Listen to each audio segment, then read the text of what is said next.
Hello दोस्तों, कैसे हैं आप सब। कल आपको याद होगा हमने जो है फॉर्म्स ऑफ गवर्नमेंट किया था। कल की वीडियो में, कल संडे था जो आपका, उसमें हमने फॉर्म्स ऑफ गवर्नमेंट किया था। तो जो आपका जेकेपी कांस्टेबल के लिए एक जो है जीएस का पोर्शन है। तो आज मैंने सोचा आपको उसके ऊपर कोई अराउंड 20 एमसीक्यूज करवा दिए जाएं। वो 20 एमसीक्यूज करके आपको ये तो हो जाएगा ना कि भाई मेरे को ये एक टॉपिक आता है। देखिए, है अनलिमिटेड, कोई जो है कोई भी टॉपिक होता है उसके ऊपर हम अनलिमिटेड एमसीक्यूज बन जा सकते हैं।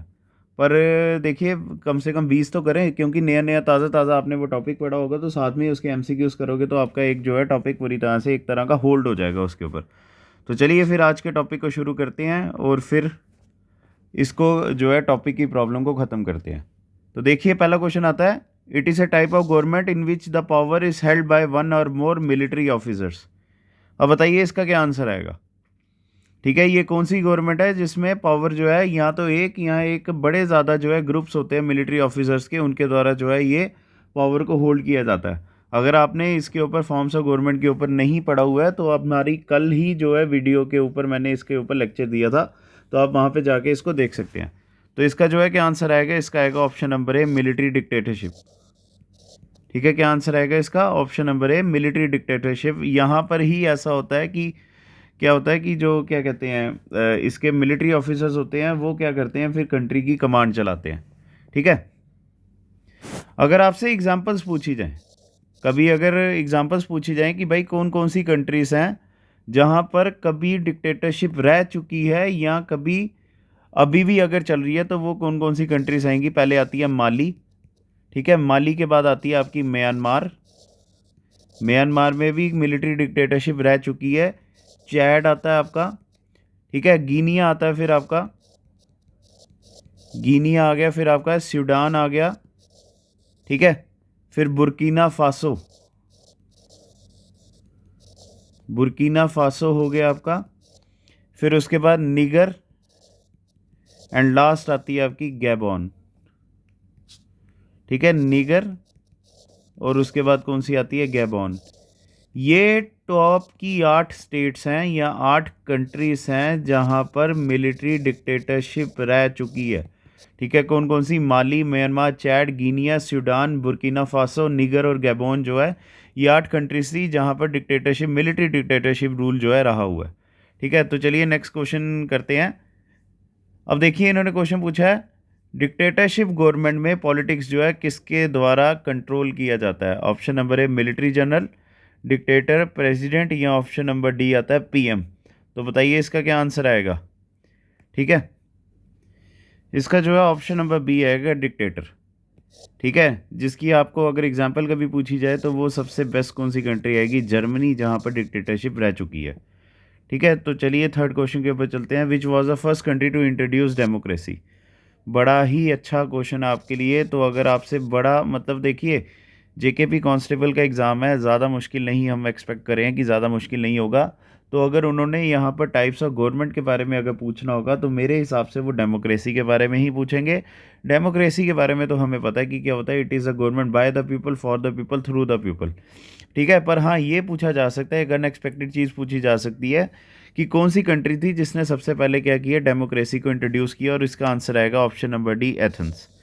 ठीक है, एथेंस, और इन्होंने कब किया था, 600 बीसी में।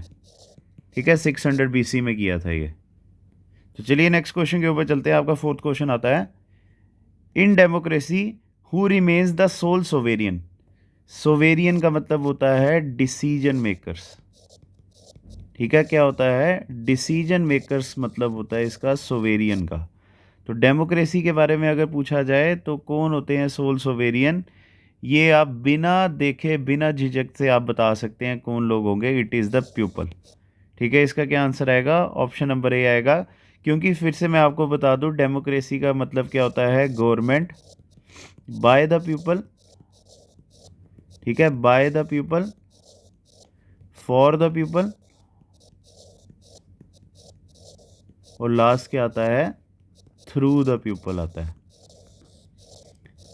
ठीक है, तो चलिए फिर नेक्स्ट क्वेश्चन के ऊपर चलते हैं। हमारा फिफ्थ क्वेश्चन आता है, लिमिटेड मोनार्की, ठीक है, parliamentary monarchy and democratic monarchy are the other names of which government. ठीक है, बताइए लिमिटेड मोनार्की, मोनार्की का मतलब क्या होता है भाई? मोनार्की का मतलब होता है किंगशिप, ठीक है, किंगशिप, जिसमें क्या होता है, राजा क्या होता है, टॉप पर होता है। पार्लियामेंट्री मोनार्की आ गया, और डेमोक्रेटिक मोनार्की जो है, ये किन गवर्नमेंट्स के क्या आते हैं, नाम आते हैं? Direct democracy, monarchy, constitution monarchy या ओलिगेसी? तो बताइए इसका क्या आंसर आएगा। ठीक है, फिर से आप देख लीजिए, अगर आपने इसके बारे में पढ़ा होगा तो आप इसका आंसर बता सकते हैं। देखिए एक ही चीज़ है, limited monarchy, parliamentary monarchy and democratic monarchy. इसका आंसर क्या आएगा? इसका आएगा ऑप्शन नंबर सी आंसर आएगा। ठीक है, क्या आएगा? ऑप्शन नंबर सी आंसर आएगा। एक्चुअली कॉन्स्टिट्यूशन मोनार्की क्या होता है, एक गवर्नमेंट होती है। ठीक है, देखिए एक डेमोक्रेसी में क्या होता है, गवर्नमेंट होना ज़रूरी होती है, पर गवर्नमेंट के ऊपर क्या होता है, कॉन्स्टिट्यूशन होता है। ठीक है, गवर्नमेंट के ऊपर क्या होता है, कॉन्स्टिट्यूशन होता है। हम कहते हैं ना गवर्नमेंट से कौन लड़ाई ले, पर गवर्नमेंट को किसने पावर्स दी होती है भाई देश चलाने के लिए? वो कौन होता है? कॉन्स्टिट्यूशन होता है। जैसे हमारे देश की बात की जाए, कॉन्स्टिट्यूशन सबसे सुप्रीम है। तो हमारे देश में अगर पूछा जाए आपसे कॉन्स्टिट्यूशनल मोनार्की, कॉन्स्टिट्यूशन ने बोला कि भाई आपके देश में कोई राजा तो नहीं होगा। ठीक है, आपके देश में कोई राजा नहीं होगा, राजा वाली प्रथा हमारे देश में क्या हो गई है, ख़त्म हो गई है। पर हमारे देश में इन्होंने बोला कि आपका एक जो है कॉन्स्टिट्यूशनल मोनार्क होगा, वो कौन होंगे? President of India. ये प्रेसिडेंट ऑफ इंडिया आपके एक तरह के क्या होंगे, राजा होंगे, और ये राजा जो है हर 5 साल के बाद आप अपनी मर्जी से चेंज कर सकते हो। ठीक है, आगे इसकी समझ। तो चलिए नेक्स्ट क्वेश्चन के ऊपर चलते हैं। Which type of government is characterise by rejection of political plurality? Political plurality का मतलब क्या हो गया? जो मल्टी पार्टी सिस्टम होता है ना, जैसे हमारे देश में है, ये मल्टी पार्टी सिस्टम को क्या कर दिया जाता है, नकार दिया जाता है। ठीक है, ये सिस्टम नहीं होता है, तो वहाँ पर एक ही पॉलिटिकल पार्टी होती है जो क्या करती है, सारे देश को कंट्रोल करती है, और वहाँ पे पॉलिटिकल रिप्रेशन होता है। इसका मतलब क्या हो गया, कोई भी वहाँ पे पॉलिटिक्स का फ्यूचर नहीं है। अगर आपको पॉलिटिक्स करनी है तो आपको एक ही पॉलिटिकल पार्टी को पूरी उम्र अपनी सेवा देनी पड़ेगी, एक तरह की उनकी नौकरी करनी पड़ेगी। तो बताइए सिक्स्थ क्वेश्चन का क्या आंसर आएगा? इसका आएगा option number B. Option number B आएगा अथॉरिटेरियनिज्म। ठीक है, इसका ऑप्शन नंबर बी आंसर आएगा। तो चलिए सेवन्थ के ऊपर चलते हैं। It is A conceptual form of power structure in which power rest with A small number of people. अब बताइए इसका आंसर क्या आएगा। देखिए क्या हो गया, मतलब जैसे 10 बंदे हो गए, या 12 बंदे हो गए, या 120 लगा लो आप, या 100 लोग लगा लो, ये छोटा सा ग्रुप मिलके क्या कर रहा है, पूरे देश को चला रहा है। ठीक है, पूरे देश को चला रहा है, तो इसका आंसर क्या होगा? देखिए आपके लिए ये टॉपिक बड़ा ज़रूरी हो सकता है, जनरल नॉलेज के लिए भी और ऐसे भी एग्ज़ाम के लिए भी। ठीक है, तो इसका आंसर क्या आएगा? ऑप्शन नंबर डी आएगा, ओलिगेसी। ठीक है, या ओलिगार्सी जो है इसका आंसर आएगा क्वेश्चन नंबर 7 का। तो चलिए 8th क्वेश्चन का आंसर बताइए। विच type of government prohibits opposition political parties, disregards and outlaws the political claim of individual and control the public and private sphere of society? बड़ा अच्छा क्वेश्चन है ये भाई। इसमें क्या बोला हुआ है, सीधी बात है, इन्होंने क्वेश्चन पूछा कौन सी ऐसी गवर्नमेंट है जहाँ पे पॉलिटिकल पार्टीज नाम की कोई चीज़ ही नहीं होती है। ठीक है, वो पूरी तरह से प्रोहिबिटेड है, और पॉलिटिकल क्लेम्स जो है इंडिविजुअल के, वो पूरी तरह से आउटलॉड हैं। आप कुछ भी नहीं वहाँ पे क्लेम कर सकते, राइट टू वोट नहीं आपको आपकी मर्ज़ी से मिल सकता, कुछ आपका ऐसा नहीं हो सकता। और पब्लिक और प्राइवेट स्फेयर्स जो हैं सोसाइटी के, वो भी पूरी तरह से क्या होता है, गवर्नमेंट जो है क्या करती है, कंट्रोल करती है। इसका ऑप्शन नंबर डी आएगा, ऑप्शन नंबर डी आंसर आएगा। ठीक है, टोटलिटेरियनिज्म। ठीक है, तो इसका ऑप्शन नंबर डी आंसर है। तो चलिए 9th के ऊपर चलते हैं। Which form of government is also known by the name rule of the best? अब बताइए इसका आंसर क्या आएगा। कौन सी ऐसी गवर्नमेंट है जिसके नाम का मतलब क्या है, रूल ऑफ द बेस्ट आएगा? इसका आएगा ऑप्शन नंबर ए, एरिस्टोक्रेसी।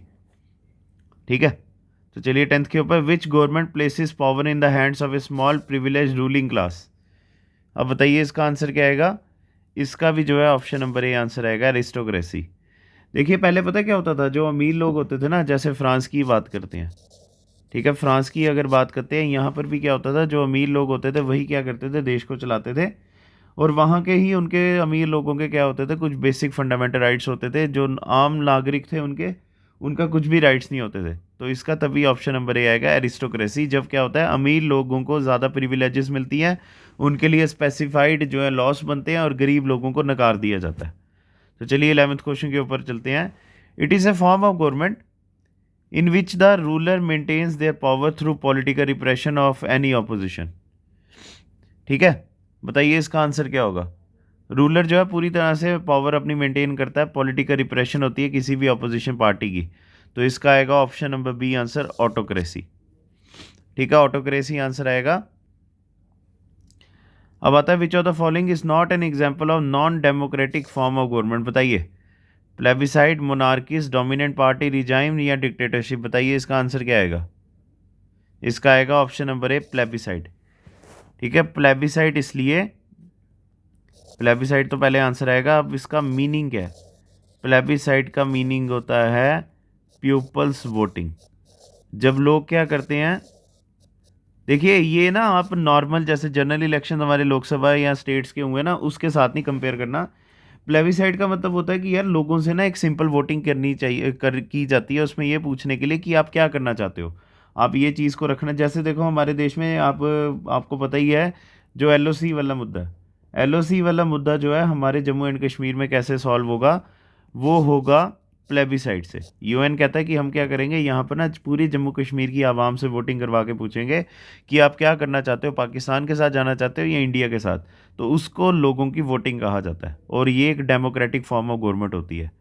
चलिए 13th के ऊपर, विच ऑफ द फॉलोइंग, ठीक है, which of the following is not the example of communist government.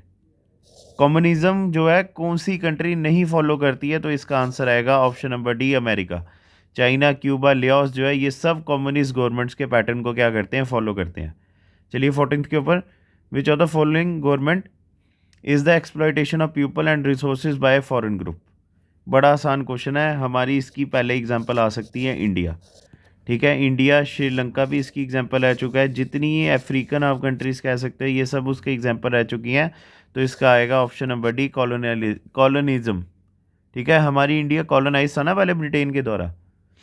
चलिए 15th क्वेश्चन के ऊपर, in which kind of democracy the electorate decide on policy initiative without elected representative as proxies. Electorate का मतलब क्या होता है, इलेक्टोरेट का मतलब होता है वोटर्स। ठीक है, इन्होंने पूछा कौन सी ऐसी डेमोक्रेसी में वोटर्स जो है डिसाइड करते हैं पॉलिसी इनिशिएटिव के ऊपर, कोई भी इलेक्टेड रिप्रेजेंटेटिव जो है नहीं होते उसमें प्रॉक्सिस के रूप में। तो इसका आंसर आएगा option number A, direct, direct democracy.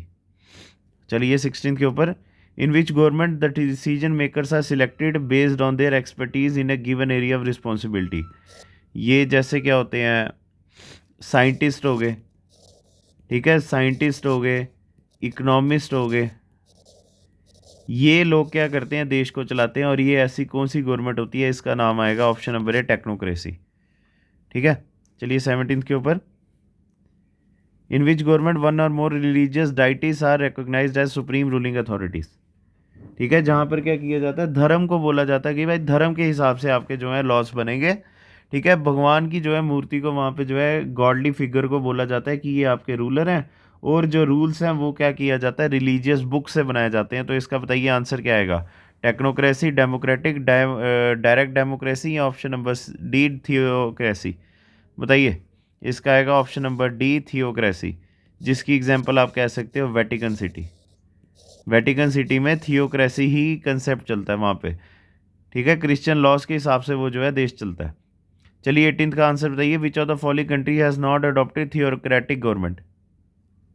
अब इसका आंसर बताइए, इसका आएगा ऑप्शन नंबर ए, इंडिया। इंडिया तो सेक्युलर है पूरी तरह से। ठीक है, हमारा कॉन्स्टिट्यूशन भी कहता है कि हम सेक्युलर हैं।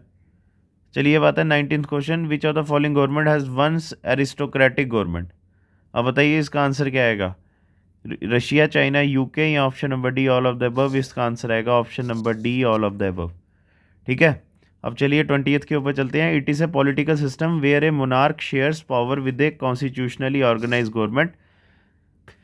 ठीक है, पहले इन्होंने पूछा है कि ऐसा पॉलिटिकल सिस्टम है जहाँ पे मोनार्क क्या करता है, पावर शेयर करता है कॉन्स्टिट्यूशनली ऑर्गेनाइज गवर्नमेंट के द्वारा। मोनार्क में be the head of the state और सेरिमोनियल लीडर। इसका मतलब क्या हो गया, सेरिमोनियल लीडर का मतलब हो गया पार्लियामेंट एक जगह। ठीक है, पार्लियामेंट एक जगह, राजा एक जगह।